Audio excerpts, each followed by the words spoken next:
क्या आप अभी भी एक्टिव से पैसिव बनाने में यूज़ होने वाले कॉन्सेप्ट्स और रूल को नहीं समझ पा रहे हैं, या फिर आप एक्टिव और पैसिव में डिफरेंशिएट नहीं कर पाते हैं, या किस टेंस में कौन सी सहायक क्रिया लगनी है, किस सब्जेक्ट की जगह पे कौन सा ऑब्जेक्ट आना है, क्या आप इसमें कंफ्यूज हैं? तो आपके लिए ये वीडियो और ये सेशन बहुत ही अहम होने वाला है। बने रहिए इस वीडियो में और आपके दिमाग में आने वाले सभी कन्फ्यूजन्स को हम ज़रूर दूर करेंगे। तो आइए शुरू करते हैं आज का session. Hello, I am Noor Alam. I welcome you to my YouTube channel Fortunato classes. आज हम एक्टिव टू पैसिव वॉइस के सेशन नंबर 2 के साथ आपके सामने हाजिर हैं। पिछले सेशन में हमने कुछ सेंटेंसेस डिस्कस किए थे और सबसे महत्वपूर्ण बात जो एक्टिव से पैसिव बनाने के कॉन्सेप्ट हैं उस पे मेन बात की थी। आज हम जो बात करने वाले हैं, हम आज बात करेंगे क्वेश्चन नंबर 7 से, और उन्हीं क्वेश्चंस से आपको ये समझाते चलेंगे कि आपको क्वेश्चन नंबर 8 से बल्कि शुरू करेंगे कि किस सेंटेंस में या किस टेंस में कौन सी सहायक क्रिया का यूज़ करेंगे, किस सब्जेक्ट को किस ऑब्जेक्ट में बदलेंगे, कहाँ पर किसकी पोजीशन रहेगी, सब कुछ अपन डिस्कस करने वाले हैं। तो चलिए शुरू करते हैं। क्वेश्चन नंबर 8 देखेंगे। आई हैव टेकन फूड, मैंने भोजन कर लिया है या मैंने खाना खा लिया है। पिछले सेशन में यानी पहले सेशन में हमने बात की थी कि किसी भी एक्टिव को पैसिव बनाने के लिए हम 5 पॉइंट ध्यान में रखते हैं। ठीक है, कौन कौन से 5 पॉइंट? पहला होगा कि ऑब्जेक्ट को सब्जेक्ट बनाना है। नंबर 2, नए सब्जेक्ट और टेंस के अकॉर्डिंग आपको सहायक क्रिया लगानी है। नंबर 3, मेन वर्ब की थर्ड फॉर्म का यूज़ करना है। और नंबर 4 में सब्जेक्ट को ऑब्जेक्ट बनाना है और उससे पहले बाय या किसी अन्य प्रीपोजिशन का यूज़ करना है। और नंबर 5 में अगर कुछ शब्द बच जाते हैं तो फिर हम उनको लास्ट में पुट कर देते हैं। ठीक है, तो चलिए इन्हीं 5 स्टेप्स के साथ हम शुरू करेंगे। आई हैव टेकन फूड, सबसे पहले इसको आप ये देख लीजिए कि टेंस कौन सा है। हैव लग रहा है प्लस मेन वर्ब की थर्ड फॉर्म है। इसका मतलब है कि ये जो सेंटेंस है हमारा, ये है प्रेजेंट परफेक्ट में।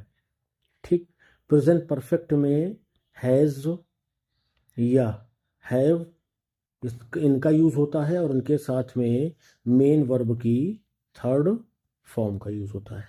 ठीक, और जब हम इनकी पैसिव वॉइस बनाते हैं, पैसिव वॉइस बनाने में passive voice of present perfect tense, तो अपन यूज़ क्या करते हैं? Has been and have been in place of has and have. जब सिंगुलर सब्जेक्ट रहेगा तो हैज़ बीन लगेगा, और जब प्लूरल सब्जेक्ट रहेगा वो तब हमारा हैव बीन रहेगा। ठीक है, इतनी बात क्लियर है। अब चलिए अपन इसको बनाएंगे। तो आई हो गया सब्जेक्ट, और जो आपका हैव है वो है मेन हेल्पिंग वर्ब, ये है मेन वर्ब, और ये हो गया ऑब्जेक्ट। तो सबसे पहला स्टेप, ऑब्जेक्ट को सब्जेक्ट बनाइए। यहाँ पर देखिए हैव लगा है, आई के साथ हैव का ही यूज़ होता है। लेकिन जब फूड सब्जेक्ट होगा ना तो हैव नहीं होगा बल्कि हैज़ होगा। फूड सिंगुलर वर्ब कहलाएगा क्योंकि इसको अपन क्या मानते हैं? Uncountable noun. ठीक, तो फूड हैज़, और क्योंकि पैसिव बना रहे हैं तो बीन लगा दीजिए। फूड हैज़ बीन टेकन तो लगा ही है, थर्ड फॉर्म। ये तीसरा स्टेप हो गया। चौथा स्टेप क्या है? पहले आप बाई लगाइए। और आई जो है, आई का ऑब्जेक्ट क्या होता है बता दीजिए। आई का ऑब्जेक्ट क्या होता है हमारा? मी होता है। बन गया, food has been taken by me. ठीक, चलिए नेक्स्ट क्वेश्चन देखेंगे, 9 नंबर। ही राइट्स अ लेटर, वो एक पत्र लिखता है। पिछले सेशन में हमने बात की थी कि अगर सब्जेक्ट के बाद में डायरेक्ट मेन वर्ब आएगी तो इसका मतलब है कि वो दो टेंसेस में से एक हो सकता है। या तो वो प्रेजेंट इंडेफिनिट हो सकता है, प्रेजेंट इन डेफिनिट, या फिर वो पास्ट इंडेफिनिट हो सकता है।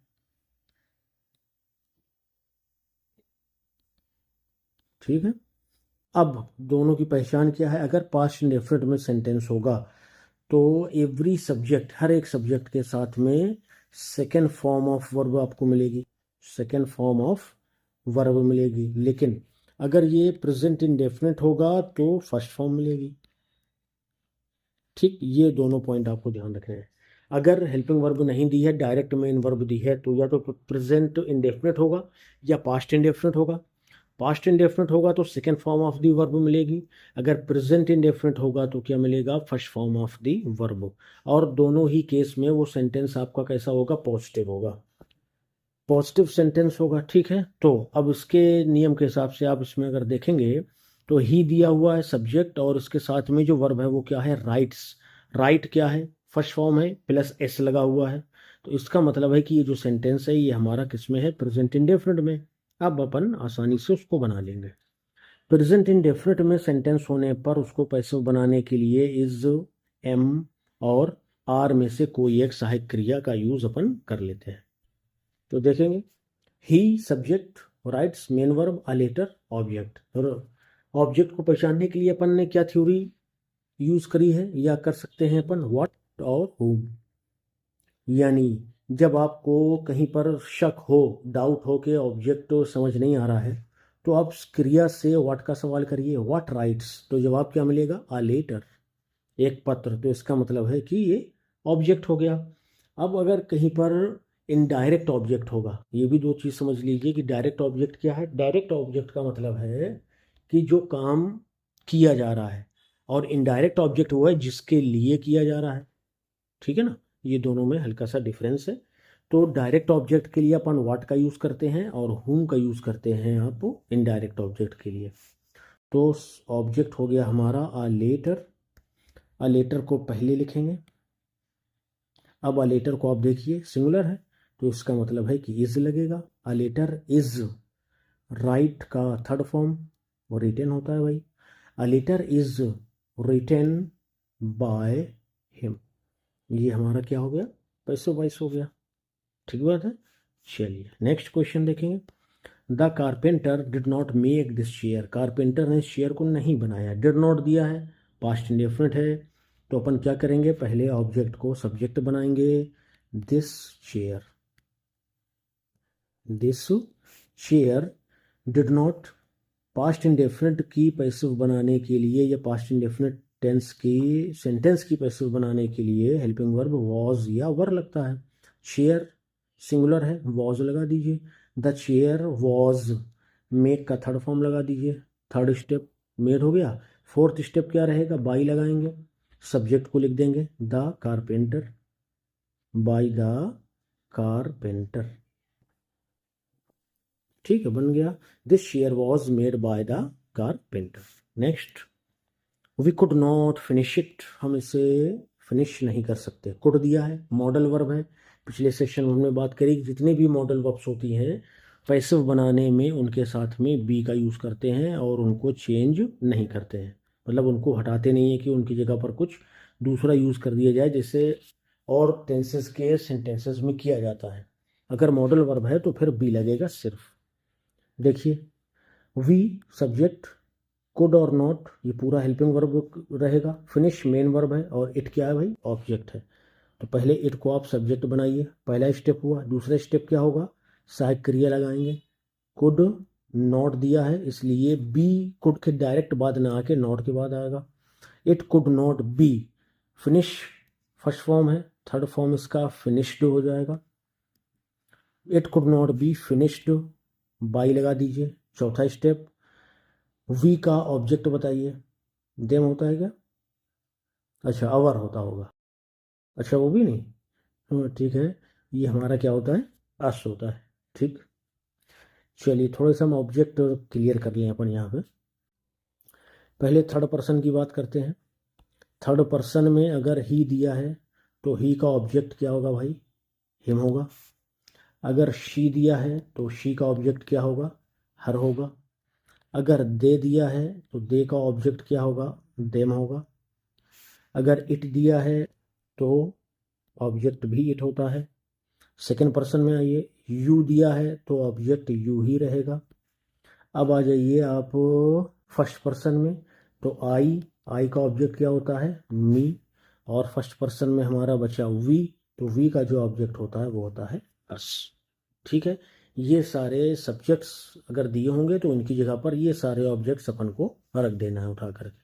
ठीक है, चलिए नेक्स्ट क्वेश्चन देखेंगे, someone left the pain in a class room yesterday. In a class room sentence थोड़ा सा गड़बड़ है, ये नहीं लगना चाहिए, द होना चाहिए, इन द क्लास रूम। चलिए अपन देखेंगे, समवन हैज़ लेफ्ट, कोई छोड़ गया था, द पेन अपने को मतलब है सिर्फ इतने हिस्से से। लेफ्ट द पेन, अब प्रीपोजिशन के बाद जो दिया है उसको अपन जैसा दिया है वैसे ही रख देंगे। Someone left the pen, left दिया है, लेफ्ट क्या है भाई, छोड़ दिया। ये लीव का क्या है, सेकेंड फॉर्म है। लीव फर्स्ट फॉर्म हो गया, और ये जो लेफ्ट है ये आपका सेकेंड फॉर्म है, मतलब सब्जेक्ट के साथ सेकेंड फॉर्म आ रहा है, पास्ट इन डेफिनेट है। और पास्ट इंडेफिनिट की पैसिव वॉइस बनाने में हम जानते हैं कि सहायक क्रिया वॉज या फिर वर का यूज़ किया जाता है। ठीक, तो अब सब्जेक्ट समवन है, लेफ्ट मेन वर्ब है, द पेन ऑब्जेक्ट है। सबसे पहले द पेन लिख लीजिए, द पेन, पेन एक क्वेश्चन है, वॉज लगेगा। The pen was left second form, third form same होता है। The pen was left by someone ना यूज़ करिए, क्योंकि समवन और एवरीवन को सेंटेंस ऐसे होते हैं कि उनके साथ में आप बाई प्लस ऑब्जेक्ट को ना भी लगाएं तो कोई दिक्कत नहीं है। The pen was left in, अपन इसको यहीं सही की ले रहे हैं, in the classroom, in the classroom yesterday. हाँ, ये भी देखिए बहुत से लोग इस बात को लेकर कंफ्यूज रहते हैं कि यस्टरडे दिया यार, इसमें तो द प्रीवियस डे लगना चाहिए था। नहीं भाई, वो जो रूल है वो नरेशन में लगता है जा करके, यानी डायरेक्ट से जब आप इनडायरेक्ट बनाएंगे तब वो रूल काम करेगा। इससे एक्टिव से पैसिव में टाइम और डिस्टेंस दिखाने वाले शब्दों के चेंजमेंट का कोई नियम नहीं है, ये भी अपन बिल्कुल अच्छे से ध्यान रखेंगे। तो the pen was left in the class, in the classroom, in the classroom yesterday by someone, चाहें तो लगा दें, नहीं भी लगाएंगे कोई दिक्कत नहीं। नेक्स्ट क्वेश्चन है, we must look into this matter, हमें इस मैटर को, वी मस्ट लुक इनटू, हमें इस मैटर में थोड़ा सा ध्यान लगाना चाहिए, इसकी छानबीन करनी चाहिए, ये मतलब है। वी हमारा सब्जेक्ट हो गया, मस्ट मॉडल वर्ब हो गई, लुक इनटू ये पूरा मेन वर्ब होगा, दिस मैटर क्या हो जाएगा, ऑब्जेक्ट हो जाएगा। तो सबसे पहला स्टेप, ऑब्जेक्ट को सब्जेक्ट बनाइए, दिस मैटर मस्ट बी, ठीक है, मस्ट है, मॉडल है, बी लगाएंगे और कोई चेंजमेंट नहीं करेंगे, मस्ट बी। लुक का थर्ड फॉर्म लगा दीजिए भाई, लुकड इनटू। अब क्या बाई एस लगाएं या ना लगाएं, क्या नहीं लगाएंगे तो सेंटेंस गलत हो जाएगा, नहीं, और क्या लगाएंगे तो गलत हो जाएगा, तब भी नहीं। आप लगा भी सकते हैं, नहीं भी लगा सकते हैं। तो this matter must be looked into, चाहे तो बाई एस लगा दे या फिर ना लगा। यानी आप ये ध्यान रखिए कि जब जनरल बात कोई की जाएगी तो वहाँ पर अगर बाई प्लस एजेंट या ऑब्जेक्ट नहीं लगाएंगे तो कोई दिक्कत की बात नहीं, ठीक है। तो this matter must be looked into by us, और इतना भी काफ़ी है। चलिए next, the flood hit the villagers hard, the flood बाढ़ ने, हिट द विलेजर्स गांव वालों को पीड़ित किया, हार्ड बहुत ज़्यादा, ठीक है। तो यहाँ पर देखिए ये हमारा द फ्लड क्या है, सब्जेक्ट है, हिट क्या है, मेन वर्ब है, द विलेजर्स, अगर ऑब्जेक्ट आप कंफ्यूज हो जाए कि द विलेजर्स भी दिया है हार्ड भी दिया है तो ऑब्जेक्ट कौन सा है इसमें, क्योंकि अपन एक मोटी सी बात क्या जानते हैं कि मेन वर्ब के बाद में जो शब्द आएगा वो ऑब्जेक्ट। तो अपन के पास एक ट्रिक है, अपन सवाल करेंगे हुम का, हुम हिट, किसे हिट किया, तो जवाब क्या मिलेगा, द विलेजर्स गांव वालों को हिट किया। हार्ड खत्म हो गया, हार्ड से कोई मतलब नहीं है, ठीक है। वो हार्ड ऑब्जेक्ट से बाहर ही रहेगा तो अपन उसको अलग रखेंगे। चलिए बनाते हैं इसको, ऑब्जेक्ट हमें मिल गया है the villagers, the villagers hit, देखिए हिट एक ऐसी वर्ब है कि हिट हिट हिट कि इसका first second third form same रहता है। तो अभी हमारे ऊपर है कि हम इसको प्रेजेंट इंडेफिनिट समझें या पास्ट इंडेफिनिट समझें। देखिए अगर आप बाढ़ से पीड़ित हैं या भूकंप से पीड़ित हैं तो वो कोई रूटीन या आदत तो है नहीं आपकी, ठीक है ना। रूटीन और आदत होती तो आप उस आदत के साथ जिंदा तो रह नहीं सकते थे पृथ्वी पे, कि आपको आदत है पीड़ित होने की भूकंप से या फ्लड बाढ़ से। भाई कभी तो ऐसा होता है कि पहली में बच गए तो दूसरी में निपट जाते, दूसरी में बच गए तो तीसरी में निपट जाते, तो रूटीन नहीं है, ये रूटीन और हैबिट नहीं है, इसका मतलब प्रेजेंट इंडेफिनिट तो हो नहीं सकता। तो ये क्या होगा, पास्ट इंडेफिनिट। द विलेजर्स वर, और पास्ट इंडेफिनिट में अपन क्या यूज करते हैं, वॉज या वर। तो विलेजर्स क्योंकि प्लूरल है इसलिए वर लगा देंगे, तो द विलेजर्स वर हिट। अब हार्ड भी इसके साथ लगा दीजिए, ये एडवर्ब है, hit hard by the flood. ठीक है भाई, ये हमारा सेंटेंस बन गया, the villagers were hit hard by the flood. Next question देखेंगे, your behaviour has greatly surprised me. अब यहाँ पर एक चीज़ आपको नई सीखने को मिलेगी कि जब किसी सेंटेंस में वर्ब में सरप्राइज दिया हो, सॉरी वेक्स दिया हो, अरे क्या गड़बड़ है भाई, वेक्स VEX, या प्लीज दिया हो, ठीक है, तो इनके साथ में आप बाई नहीं लगाते हैं, बल्कि इनके साथ में आप बाई के बजाय क्या लगाते हैं, एट लगाते हैं। ठीक है, पहली बात। दूसरी बात, हैज़ दिया हुआ है और वर्ब की थर्ड फॉर्म मतलब प्रेजेंट परफेक्ट कॉन्टिन्यूअस है, सॉरी प्रेजेंट परफेक्ट टेंस है। तो सबसे पहले यहाँ देखिए मेन वर्ब के बाद में क्या दिया है, मी, हमारा ऑब्जेक्ट क्या है, मी हो गया। तो मी का सब्जेक्ट क्या होता है भाई, आई, सबसे पहला स्टेप। दूसरा स्टेप क्या है, नए कर्ता के हिसाब से सहायक क्रिया लगानी है, हैज़ लगा है बिहेवियर एक वचन होने की वजह से, और आई के साथ क्या आता है, हैव आता है, तो हैज़ को अपन रिमूव कर देंगे, हैव लगा देंगे। आई हैव बीन, ग्रेटली पहले लगा लीजिए, कोई दिक्कत नहीं है, ग्रेटली सरप्राइज्ड, क्योंकि उसमें भी पहले ही दिया है surprised, I have been greatly surprised. अब होना क्या चाहिए था यहाँ पर, बाई योर बिहेवियर, क्या होना चाहिए था, बाई योर बिहेवियर, जो एक आम नियम है। आम नियम के अंतर्गत आता है कि नए ऑब्जेक्ट से पहले बाई लगाना है, लेकिन क्योंकि यहाँ पर जो वर्ब है वो क्या है, सरप्राइज है, इसलिए बाई ना लगा करके हम क्या यूज़ करेंगे, एट योर बिहेवियर, यानी एट लगाएंगे बाई की जगह पर।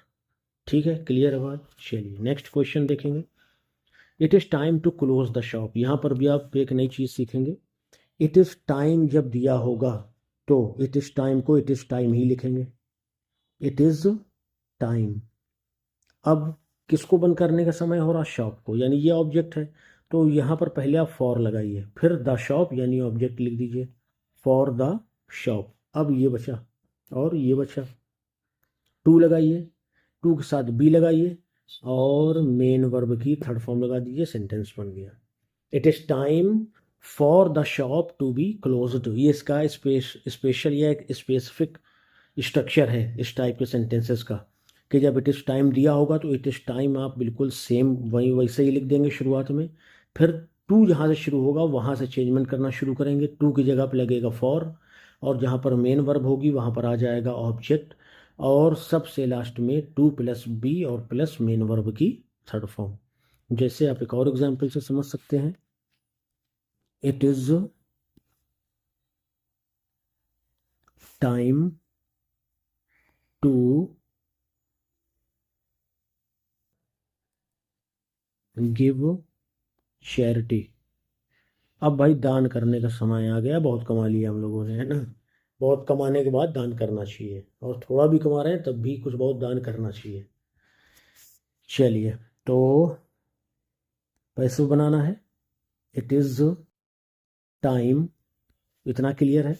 अब जहाँ पर टू लगा है वहाँ फॉर लगा दीजिए, पहला काम। दूसरा काम, चैरिटी जो ऑब्जेक्ट होगा, it is time for the charity, इतना सेंटेंस हो गया। अब टू लगाइए, टू के बाद बी लगा दीजिए और जो भी वर्ब दी है उसका थर्ड फॉर्म लगा दीजिए, it is time for charity to be given. ठीक है, चलिए, उम्मीद है स्ट्रक्चर क्लियर होगा और इस तरह के सेंटेंस आपको मिलेंगे तो आप आसानी से कर पाएंगे उनको। 17 देखिए, ही टीचेस अस इंग्लिश, वो हमें इंग्लिश पढ़ाते हैं या पढ़ाता है, पढ़ाता खैर थोड़ा सा नहीं ठीक लगेगा, ही टीचेस अस इंग्लिश ज़्यादा सूटेबल है, तो सॉरी पढ़ाते हैं ज़्यादा सूटेबल है। ही सब्जेक्ट, मेन वर्ब, ऑब्जेक्ट और एक और ऑब्जेक्ट, ये भी दो तरह से ही बनेगा, तो पहले अपन इसको अस से बनाएंगे। अस का सब्जेक्ट अपन डिस्कस कर चुके हैं, वी होगा सब्जेक्ट, तो वी टीचर्स है प्रेजेंट इंडेफिनिट तो आर लगेगा, वी आर, टीच का थर्ड फॉर्म लगाइए भाई, वी आर टॉट, इसके बाद इंग्लिश लिख दीजिए, we are taught English by, वही चौथा स्टेप अपना, ही का क्या हो जाएगा, हिम हो जाएगा। We are taught English by him, एक तो ये इसका स्ट्रक्चर है। दूसरा स्ट्रक्चर क्या हो सकता है, इंग्लिश, दोनों ऑब्जेक्ट है ना तो दो तरह से ही बनेगा।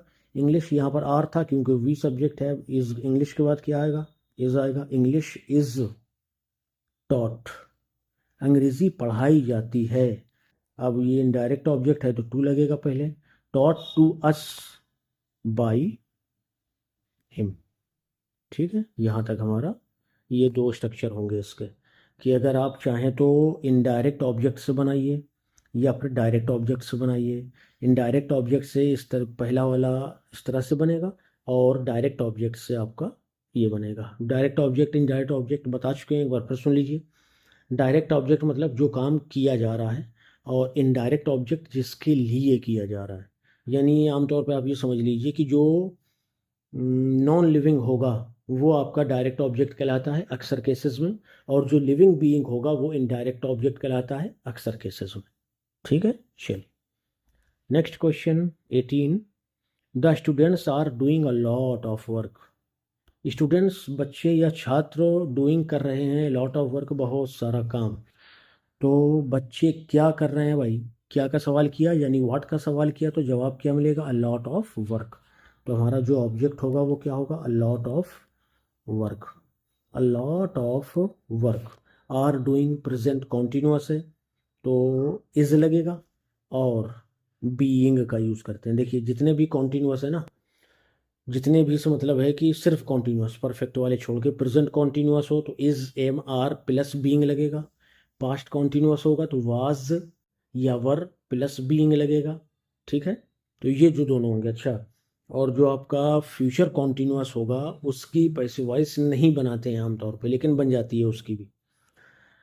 तो प्रेजेंट कॉन्टिन्यूअस में सहायक क्रिया के साथ बीइंग का यूज किया जाता है। तो a lot of work is being, do का थर्ड फॉर्म बताइए भाई, being done by the students.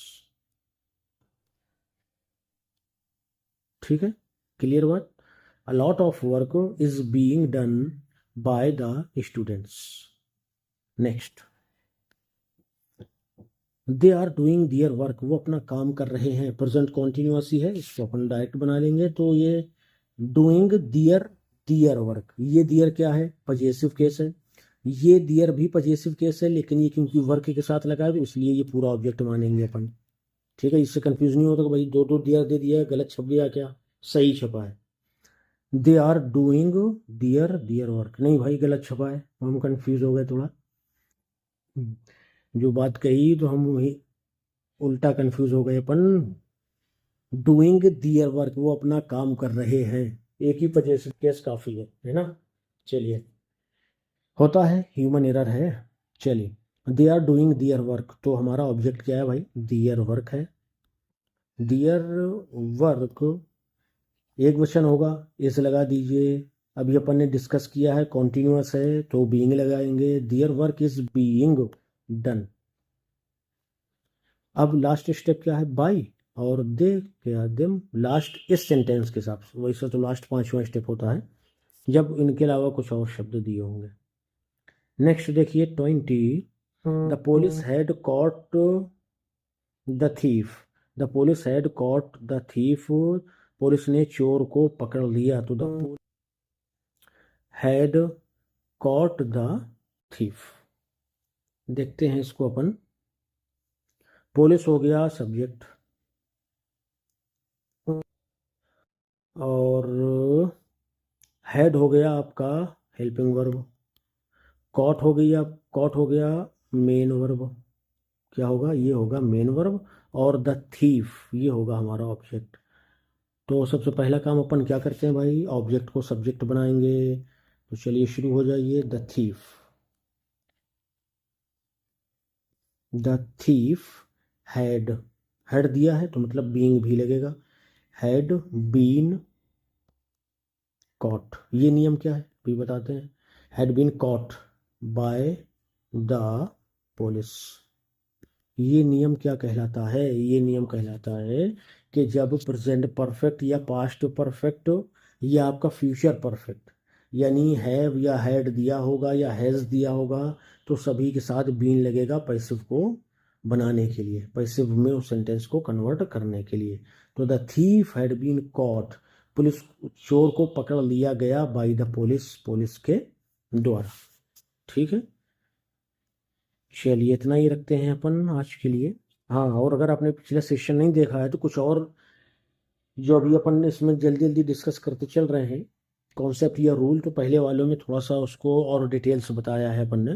तो आप चाहें तो पहले वो वाला सेशन देखें, उसके बाद फिर ये वाला सेशन देख लें। उम्मीद है सेशन आपको अच्छा लगा होगा। चैनल को लाइक, सब्सक्राइब और शेयर कर दीजिए ताकि ज़्यादा से ज़्यादा लोग जुड़ पाएँ और हम जो है ज़्यादा से ज़्यादा इम्पोर्टेंट से इम्पोर्टेंट क्वेश्चंस आपके लिए लाते रहें। ठीक है, चलिए मिलते हैं नेक्स्ट सेशन में। Till then bye bye, thank you.